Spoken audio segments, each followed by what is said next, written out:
Mengapa dunia menolak pengakuan entitas Zionis penjajah ke Somaliland? Entitas Zionis penjajah melalui Netanyahu mengumumkan pengakuan resmi Republik Somaliland sebagai negara merdeka dan berdaulat. Ini menjadikannya entitas pertama yang melakukannya. Deklarasi ini sejalan dengan semangat Abraham Accord atau kesepakatan Abraham pada Jumat 26 Desember 2025.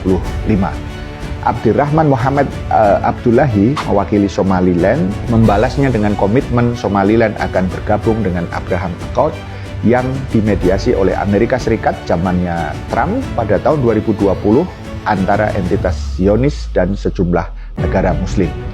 Apa yang sesungguhnya terjadi? Pertama, Somaliland merupakan wilayah kecil yang mengatur dirinya sendiri di bagian utara Somalia, terletak di selatan Teluk Aden dan dekat Selat Bab el Mandeb yang strategis. Wilayah ini berbatasan dengan Somalia di timur, Ethiopia di selatan dan barat, serta Djibouti di barat laut, dengan garis pantai sekitar 530 mil di Teluk Aden. Namun, secara internasional, wilayah tersebut masih dianggap bagian dari Somalia, sementara Yaman berada di seberang Teluk Aden.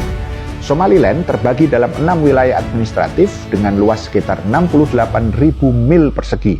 Ibu kotanya, Hargeisa, berpenduduk sekitar 1,2 juta jiwa, sementara total populasi diperkirakan mencapai 5,7 juta pada tahun 2019.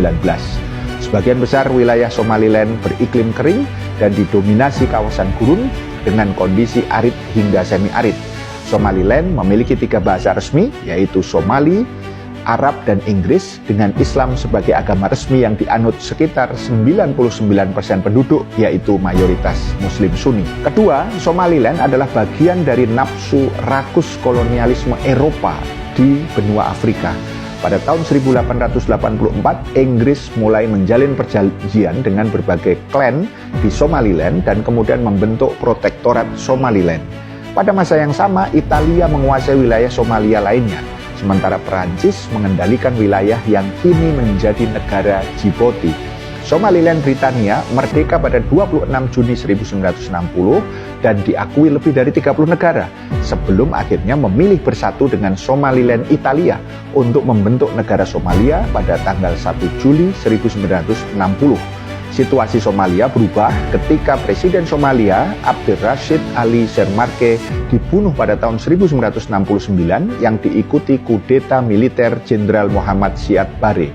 Dalam upaya mempertahankan kekuasaan, rezim Siad Barre memicu ketegangan antar klan, termasuk memusuhi klan Ishaq yang mayoritas berada di Somaliland. Gerakan Nasional Somalia atau Somalia National Movement (SNM) yang didominasi klan Ishaq itu memainkan peran yang penting dalam perlawanan terhadap pemerintahan pusat Somalia yang ada di Mogadishu. Ketegangan memuncak ketika rezim Siad Barre membombardir Hargeisa di Somaliland dan menewaskan puluhan ribu warga. Siad Barre memerintah secara otoriter hingga digulingkan pada tahun 1991. Somalia akhirnya terjerumus dalam perang saudara berkepanjangan. Somaliland mendeklarasikan kemerdekaan. Meski masih diakui secara internasional sebagai bagian dari Somalia, Somaliland berkembang dengan jalur berbeda. Melalui pertemuan adat antar klan, wilayah ini membangun stabilitas politik, membentuk pemerintahan sendiri, dan mengesahkan konstitusi melalui referendum pada tahun 2001. Ketiga, dunia mengutuk dan menolak langkah entitas Zionis tersebut, mulai dari Turki, Mesir, Djibouti, Indonesia, Somalia sendiri, hingga Arab Saudi. Amerika masih mempertimbangkan sikap apakah akan mendukung atau menolak. Motif jahat entitas Zionis penjajah sangat jelas. Secara geopolitik, pertimbangan strategis berada di belakang pengakuan ini adalah entitas Zionis penjajah membutuhkan sekutu di wilayah Laut Merah karena banyak alasan, diantaranya melawan Houthi yang ada di Yaman. Somaliland adalah kandidat ideal untuk kerjasama semacam itu karena dapat menawarkan akses kepada entitas Zionis tadi itu ke area operasional yang dekat dengan zona konflik, kata Institut Studi Keamanan Nasional pada bulan yang lalu, selain tentu ada motif ekonomi. Sebenarnya entitas Zionis berulang kali menyerang target di Yaman setelah perang Gaza pecah pada Oktober 2023. Ini sebagai tanggapan atas serangan Houthi terhadap kapal-kapal entitas Zionis yang ada di Laut Merah. Houthi menyerang sebagai bentuk solidaritas dengan Palestina di jalur Gaza, dan Houthi telah menghentikan serangan mereka sejak gencatan senjata yang rapuh yang dilakukan di Gaza pada mulai Oktober 2025.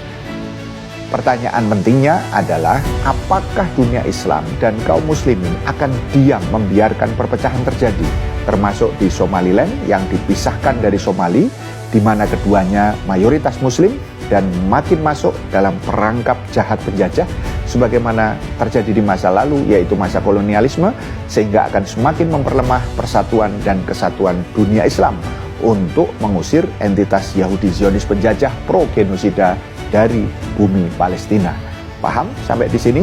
Salam melek politik.